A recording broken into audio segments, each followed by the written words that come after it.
ओम श्री सिद्धभैरवाय नमः.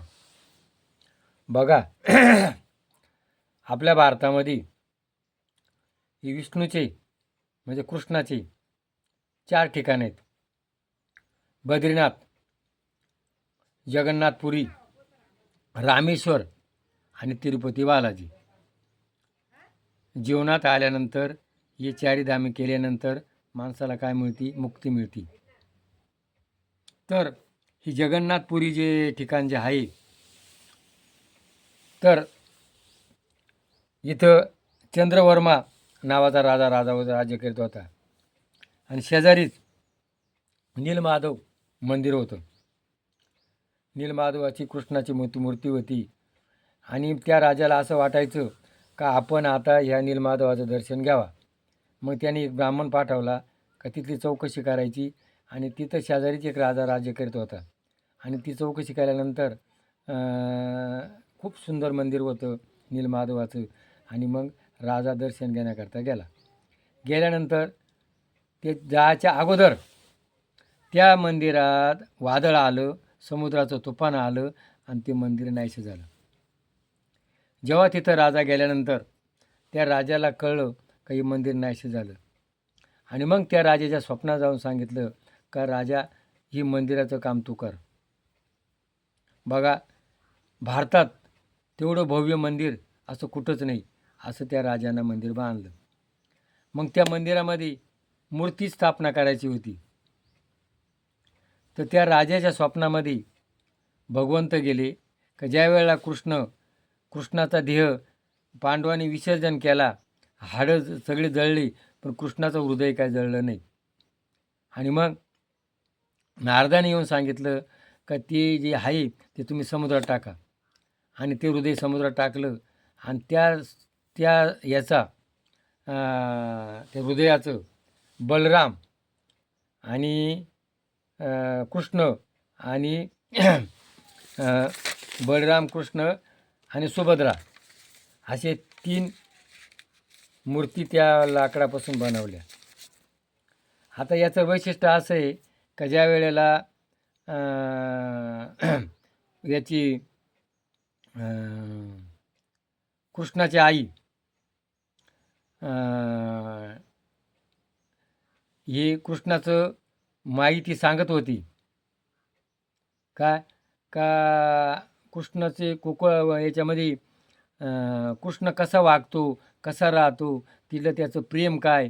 आणि ज्या वेळेला सुभद्रा दारात उभी केली काय आणि कृष्णाची आई ही माहिती सांगत होती जर कृष्ण आला तर त्याला वाईट वाटेल. आणि मग ते कृष्णाचं जी लीला देहभान विसरले, डोळे एकदम स्थिर झाले, स्तब्ध झाले आणि देहभान विसरले. तिथं जेव्हा बलराम आणि सुभद्रा कृष्ण आला आणि देहभान राहिले आणि तिथं नारद आले. नारदाने सांगितलं देवा तुझं हे रूप मी बघितलं आणि हेच रूप लोकांना पाहायला मिळावं म्हणून असं रूप त्या लाकडावरती कोरावा असं त्या राजाच्या स्वप्नात येऊन सांगितलं. आणि तिथं विश्वकर्मा म्हाताऱ्याचं रूप घेऊन आला. त्यांनी सांगितलं 21 दिवस दरवाजा उघडायचा नाही. तो क्षीण होता, म्हातारा होता आणि 15 दिवस झाले आणि त्या दरवाजातून उकून पाहिलं का आवाज येता, आवाज काय येत नव्हता. मग बायकोनं सांगितलं राजाच्या का दरवाजा उघडा आणि हा क्षीण माणूस आहे, हा याचं काय झालं आणि काय नाही.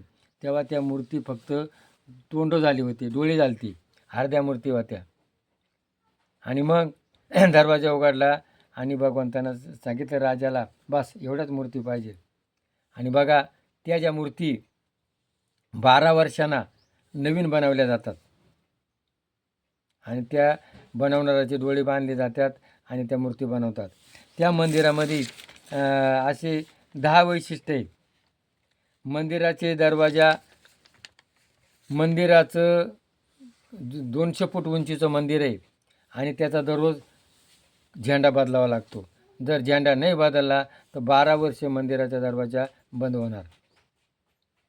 त्या मंदिरावरती 200 फूट मंदिरावरती कबूतर कोठे करतात.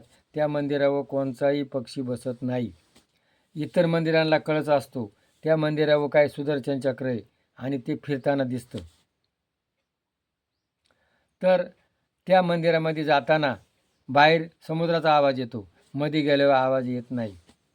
कृष्णाचा देह ज्या वेळेला जाळलेला आहे तिथे गेल्यानंतर समक्षात माणूस जळल्याचा वास येतो, बाहेर आल्यावर नाही.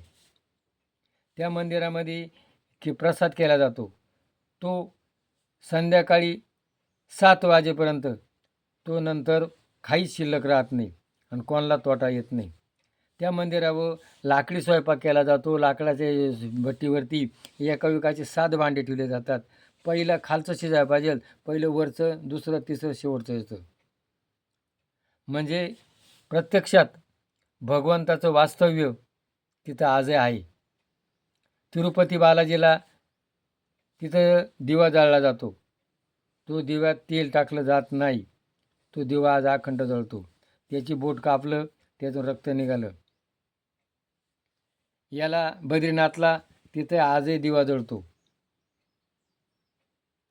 असे जे सात्विक ठिकाणे ते विज्ञान आहे तिथं थक्के झालेलं आहे.